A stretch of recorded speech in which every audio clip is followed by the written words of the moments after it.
¿Qué tal, mis queridos amigos? ¿Cómo estáis? Pues yo arrancando la prueba del Volkswagen ID.3, este coche del que tanto se ha hablado, que puede marcar un antes y un después, el futuro de Volkswagen, bla bla bla bla bla bla bla bla bla. Vamos a ir rápido y al grano. La gran pregunta que tenemos que contestar ¿es este un coche realmente diferencial que marca un punto y aparte en la historia de la marca? Pues vamos a verlo.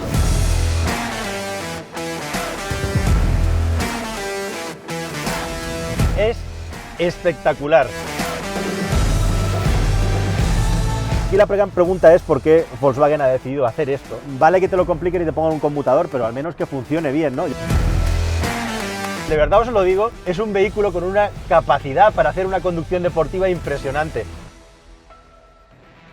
Quedo con esa sensación de que a veces la frenada se alarga. Es una instrumentación paupérrima, puede llegar a ser incluso peligroso. ¿Estoy equivocado? No lo sé. Este es un ID.3 First Edition con batería de 58 kWh y 204 caballos de potencia. Está construido sobre la plataforma modular MEB para coches eléctricos de Volkswagen. Mide 4,26 metros y según la marca ha conseguido algo así como tener el tamaño de un Golf, las prestaciones de un GTI y el espacio interior de un Passat. ¿Es esto cierto? Bueno, pues en cuanto a capacidad de aceleración puede ser, pero sin embargo no lo es en cuanto a espacio interior. Con estas proporciones y claramente con más altura, tiene un tamaño casi idéntico para las piernas en las plazas traseras. Gana un poquito y en algunas cotas como anchura pierde. Respecto al Golf, es igual de largo, un poco más ancho y claramente más alto, así que en altura también gana, pero las diferencias no son tantas. La ventaja del ID.3 reside sobre todo en la practicidad, con ese espacio totalmente plano en el suelo y también ese hueco bajo los asientos para colocar más holgadamente los pies. Tienes más movilidad al no ver un túnel central. Y también ese maletero de 385 litros que es muy aprovechable. Es más práctico, desde luego, pero no tanto en cuanto a ganancia de espacio como podríamos imaginar respecto al Golf. Se puede elegir con baterías de 45, 58 y 77 kWh de capacidad. Aquí probamos, como digo, la de 58.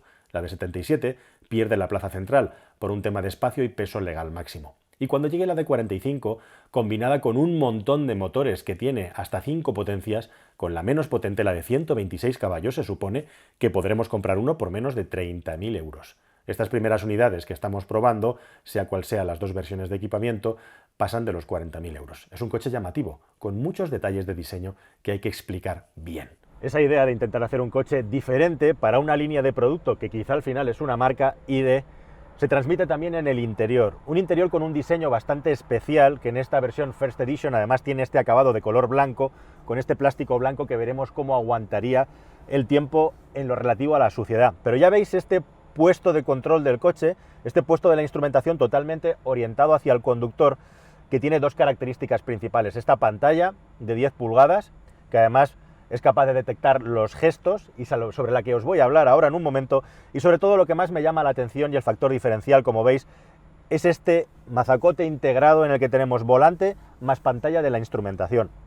Y aquí la gran pregunta es por qué Volkswagen ha decidido hacer esto. Desde luego, como digo, esto es para marcar una diferencia respecto al resto de modelos de Volkswagen en lo que se refiere al diseño, y la cuestión es si es útil y por qué ha hecho esto Volkswagen. Bueno, pues la explicación viene básicamente por dos motivos. El primero, porque este coche tiene una gran tira de LED ahí delante que interactúa con nosotros de muchas maneras distintas. Por ejemplo, cuando hablamos con el sistema de reconocimiento vocal, hola Volkswagen, tenemos unas tiras en las que, como veis, el coche está interactuando con nosotros pues como si fuera algo así como KIT o como HAL 9000. Esperemos que este tenga mejores intenciones. Esa tira de LEDs interactúa con nosotros cuando ponemos el navegador para ayudarnos a girar a la derecha, a la izquierda, para indicarnos cuál es la carga de la batería. Aquí lo que veis es la capacidad que tiene ahora mismo la batería y cómo está cargando. Eso es lo que tiene y todo esto es lo que le queda llenar hasta el 100%. Ahora mismo estoy en una cifra bastante baja, como puedes ver ahí. Y también una serie, bueno, pues eso, de interacciones con nosotros que hace, por decirlo de alguna manera, que el coche tenga como vida. Algo que notas desde que estás fuera con esa mirada que tiene el vehículo y que recuerda claramente a un vehículo, a un coche de animación, de dibujos animados, de animación por ordenador, igual que en los años 70 estaba Harvey con el Beetle, ¿no? Aquel coche que hablaba y se movía solo. Todo esto forma parte, digamos, de la filosofía de diseño de este coche. A mí me parece una decisión muy arriesgada poner aquí esta instrumentación, entre otras cosas porque es una instrumentación paupérrima, o sea, muy pobre, no tiene prácticamente nada más que la información de la velocidad, los sistemas de asistencia a la conducción y las alertas e igualmente en qué posición tenemos la caja de cambios. En este caso no hay caja de cambios, el cambio de marcha sería más correcto decir, que es bastante cómodo, por cierto, manejarlo desde aquí. Ya veis que como ahora estamos cargando, me manda una alerta de que no puedo empezar la marcha y además se ilumina. Bueno, ¿por qué nos han puesto aquí la instrumentación? Realmente desde un punto de vista de legibilidad yo no le veo mucho sentido. Sería mucho más interesante ponerlo ahí delante, pero claro, entonces estaríamos tapando la tira de LED. Así que ese es el motivo por el que tenemos aquí la instrumentación. El segundo motivo además es que este coche tiene otra innovación importante, que es un head-up display gigantesco, que no solamente nos da la información típica, sino que además nos proyecta en gran tamaño las instrucciones del navegador, algo que ya hacen otros muchos coches con head-up display, pero este en mucho mayor tamaño. Por eso está partido por aquí la parte superior del salpicadero. Todos los mandos en el coche son táctiles.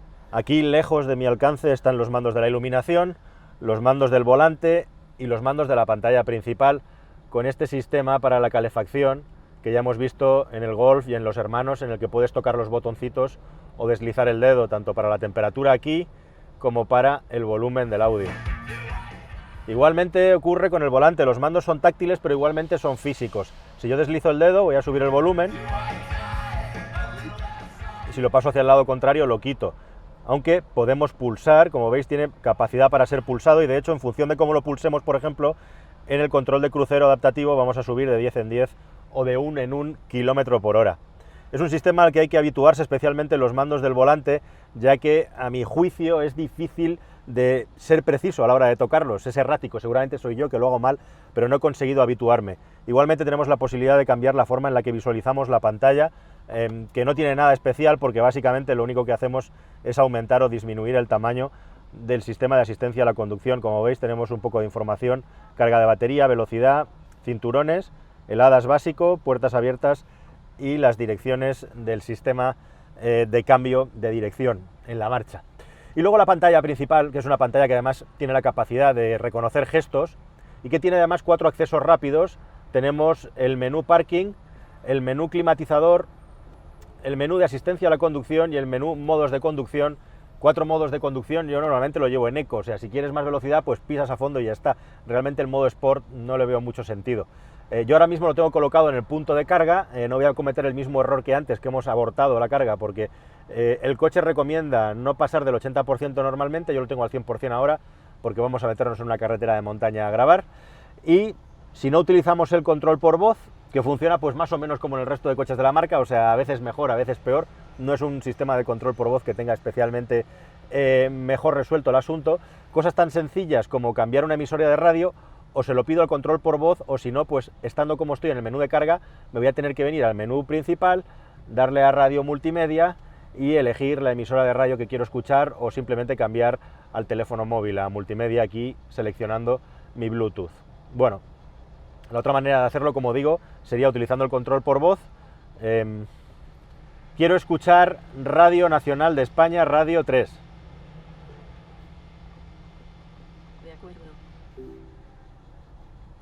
Ahí me lleva. Siempre interactuando, como veis, con la tirita esta de LEDs. Realmente hay algunas cosas que, salvo que las hagas por voz, son un poco farragosas de encontrar o de llegar. Luego el funcionamiento del menú y toda la información que tenemos aquí, pues suficientemente útil. Tenemos 3 modos de visualización, ya veis que tenemos aquí los menús disponibles, siempre podemos volver a casa pulsando esta tecla, que como veis se activa cuando acerco el dedo. Aquí tenemos la información del último viaje, de los últimos viajes. Y por último, una información enriquecida, como veis, muy básico. Este coche tiene un modo online y un modo offline. Cuando lo arrancamos nos va a preguntar siempre por defecto. Igualmente nosotros podemos cambiarlo durante la marcha en ajustes. Modo offline desconectado, modo offline conectado. Si lo tenemos desconectado es un poco esto rocambolesco, pero con el offline desconectado estamos en modo online, con lo cual tenemos el coche conectado, con lo cual con la aplicación que tenemos en el móvil podemos gobernar muchas funciones, enterarnos de cómo de cargada está la batería. Las sensaciones que transmite en el interior en cuanto a calidad de fabricación son buenas.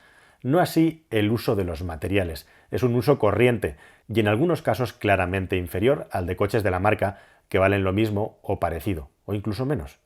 Esto se ve claramente en las puertas, por ejemplo. Pero esto es un tono general que tampoco se escapa de la calidad de las pantallas utilizadas y que es donde debería marcar alguna diferencia. Son tirando a baratas. No es por otra parte nada nuevo en coches eléctricos actuales. Perdemos en calidad y riqueza de materiales a cambio de otras cosas, sobre todo de baterías. Cada cual deberá valorar cómo de buenas e importantes son estas cosas. De entre todas las cosas que tiene el ID.3, yo las categorizaría en tres grandes apartados. Una, las cosas que son interesantes. Dos, las cosas que hoy en día son interesantes, pero quizá en el futuro funcionen mejor, hay unas cuantas. Y tres, algunas de las cosas que son puramente de cara a la galería y que no tienen mucho sentido más allá de hacer las cosas distintas porque sí. Quizá el mayor ejemplo de todo eso es cómo activamos los elevalunas traseros. Volkswagen ha decidido, en lugar de ponernos los 4 mandos tradicionales, poner 2 botones y luego un conmutador táctil para cambiar de atrás a adelante o de adelante a atrás. Según donde tengamos el conmutador puesto, con estos 2 mandos vamos a activar las ventanillas traseras o las delanteras. Ahora yo, por ejemplo, tengo puestas las delanteras y para activar las ventanillas traseras paso el dedito por el conmutador táctil que no quiere ir. Ahora sí. Y se bajan las ventanillas traseras. Puede ocurrir que incluso tú tengas que subir la ventanilla trasera, pero quieras también hacer lo de la delantera, o sea, las 4 al mismo tiempo no puedes, y de repente, como quieres subir o bajar la delantera, que es lo que te interesa, si el conmutador me deja, pues lo que te pase es que la trasera se te acaba quedando medio abierta, como la acabo de dejar yo ahora. Lo hago porque a mí me ha ocurrido más de una vez. Vale que te lo compliquen y te pongan un conmutador, pero al menos que funcione bien, ¿no? Yo esto realmente me parece alucinante, sorprendente cómo es posible que haya pasado el corte en la marca Volkswagen. A la hora de viajar con el ID.3 vamos a tener un coche con un nivel de aislamiento acústico en el término medio-alto en relación a otros coches eléctricos en este rango de precio. Es uno de esos coches que con una suspensión tirando a dura no se siente para nada incómodo, al revés, tiene quizá el mejor balance de su clase, y eso es muy escaso, tener un coche que sujete bien y que además no sea incómodo. Una maravilla en ese aspecto. En carretera de montaña, amigos, qué sorpresa el comportamiento dinámico del ID.3. Estoy anonadado después de todo lo que he vivido con este coche y lo que he estado probando. Faltaba la guinda y la verdad es que el comportamiento en carretera de montaña es espectacular. Posiblemente el coche eléctrico más equilibrado que he podido conducir. Verdaderamente hasta una abuela sería capaz de llevar este coche rápido en una carretera de montaña y bueno, pues es fabuloso. El hecho de tener el centro de gravedad tan bajo, el hecho de tener las masas repartidas de una manera tan equitativa y tan en el centro, este coche no tiene morro prácticamente y las ruedas están ahí delante y eso hace que tenga un nivel de neutralidad y tenga una nobleza que lo ponen a otro nivel. De verdad os lo digo, las palabras no mienten, las imágenes lo explican todos. La velocidad a la que se puede llevar un coche que no está pensado para ser deportivo precisamente hace que este ID.3 realmente, sin quererlo y posiblemente de una manera que ni siquiera sus habitantes van a saber, es un vehículo con una capacidad para hacer una conducción deportiva impresionante. O sea, me he quedado sorprendidísimo. Es extremadamente neutro a la hora de entrar en las curvas. Es algo parecido a las sensaciones que tienes con un Tesla Model 3, con un matiz importante e interesante, y es que el Tesla Model 3 tiene una dirección bastante más directa, menos desmultiplicada que este. El ID.3 se siente al volante perfectamente, como si fuera un kart. ¿Y de qué manera se desplaza? En un plano bidimensional, donde no hay balanceo, casi, o cualquier otro movimiento parásito. Eso, justamente eso, te hace llegar a los límites del coche con una facilidad increíble. En medio todo de una neutralidad y un equilibrio entre las 4 ruedas muy alto, que solo se ve interrumpido por un control de estabilidad que corta la diversión frenando y quitando gas en ocasiones, con una eficiencia igualmente germánica en esa tarea. A base de jugar y de probar, acabamos entendiendo y probando momentos y formas en las que el ESP sea menos intrusivo, pero siempre va a estar ahí cortando. La sensación es que vas conduciendo un coche de Excalextric, en el que el dueño nos levanta el gas porque nos estamos pasando de madre en las curvas y se enfada. Y la otra cosa está en los neumáticos. O sea, aquí llevo unos Goodyear Efficient Grip, unos neumáticos que están pensados lógicamente para consumir lo mínimo posible, que falta le hace. Y yo no me quiero ni imaginar lo que puede ser esto con unos neumáticos buenos, con unos neumáticos pata negra para hacer una conducción de carretera de montaña. De hecho, es que se pueden tomar las curvas con tal aceleración lateral que me voy dando golpes todo el rato con la rodilla contra el tirador de la puerta. Tiene 204 caballos. Yo quiero ver este coche compitiendo con un Golf en una carretera de este tipo. Desde luego por caballos puede que un Golf le gane, pero por comportamiento dinámico, un GTI quiero decir, me temo que este es mejor. Es mejor. y eso lo hace además, como digo, con una suspensión que a mí ya me estaba gustando mucho. Es algo parecido, por ejemplo, a lo que había notado con el Kia Niro eléctrico, que es un coche claramente más morrón, que se desliza más de morro cuando tomas las curvas. Este es más neutro, pero tiene ese comportamiento dinámico y esa suspensión típica de coche eléctrico, que no es ni blando ni duro, que tiene un buen equilibrio.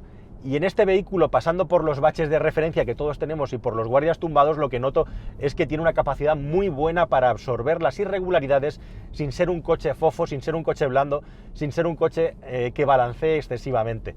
Vaya sorpresa, vaya sorpresa. Bueno, y luego estaría el último asunto aquí, que es el tema de los frenos. No me ha gustado nada el tacto del freno de este coche, no me gusta de hecho, y me ha costado bastante, sí, habituarme a ese tacto en el que tienes que hundir un montón el pedal de freno. No me gusta, pero bueno, luego a la hora de conducir en esta carretera de montaña no he notado que me hayan faltado frenos, y doy fe de que he frenado fuerte varias veces. También tengo una temperatura exterior que está por debajo de los 10 grados, incluso en algunos momentos 5 grados, con lo cual los frenos tienen la capacidad de refrigerar perfectamente. El coche va tan bien que la pelea, más que con el coche, es con el control de estabilidad para que nos deje un poquito más de diversión.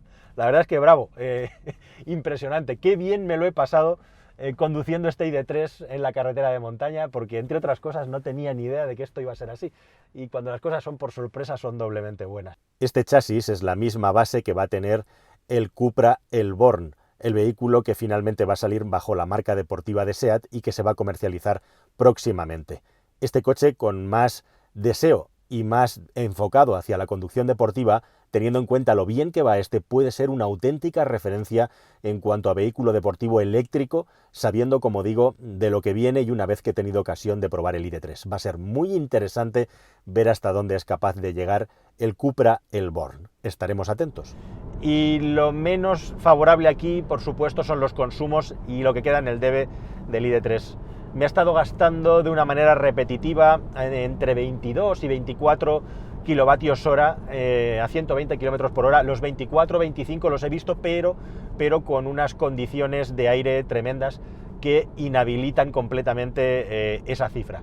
Sí es cierto que en conducción normal, sin ese aire tan fuerte, el coche anda entre los 21 y 22 kilovatios hora de consumo, y eso en un vehículo eléctrico desarrollado pues hace un par de años, ya en el mercado sería aceptable. En un vehículo eléctrico que ha salido al mercado a finales de 2020 y va a estar 3 años sin renovarse 2023, me parece un consumo que tiende a ser alto.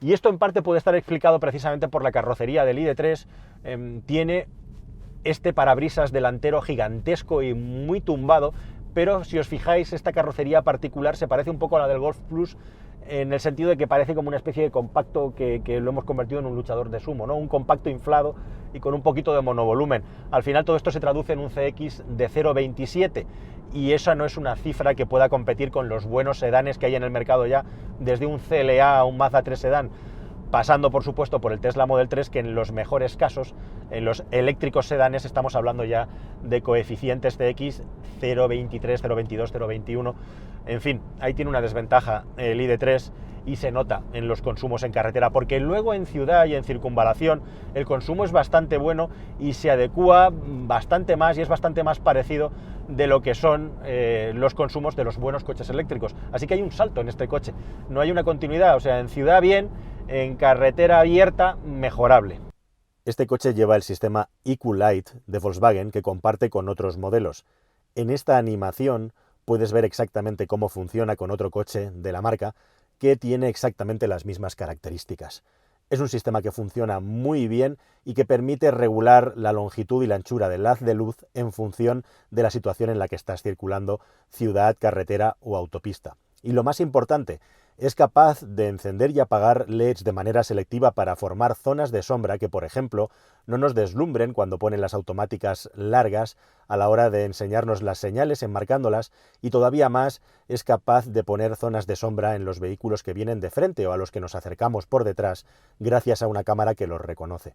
En la práctica su funcionamiento está muy bien para nosotros, pero según las pruebas que yo he hecho de noche y por autopista, Muchos conductores me han estado haciendo ráfagas porque se consideraban deslumbrados, hasta el punto de que me he llegado a plantear quitarlo por la cantidad de personas que me hacían ráfagas molestándome a mí. Así que el sistema alumbra muy bien, por lo menos desde mi punto de vista, al menos en el sistema modo autopista, lo que yo he comprobado es que muchas personas se han molestado con su funcionamiento.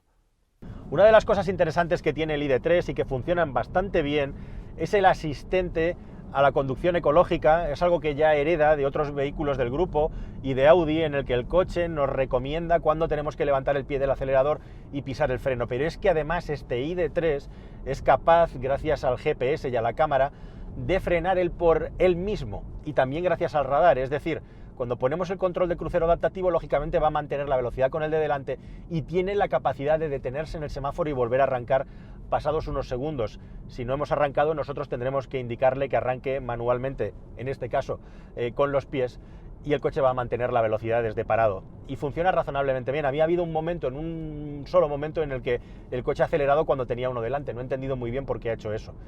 Pero es que además tiene ese sistema de frenada igualmente, en el que el coche de manera predictiva frena por sí mismo independientemente de que tú tengas el control de crucero adaptativo. Y ese sistema es muy bueno y muy agradable para hacernos la conducción más relajada.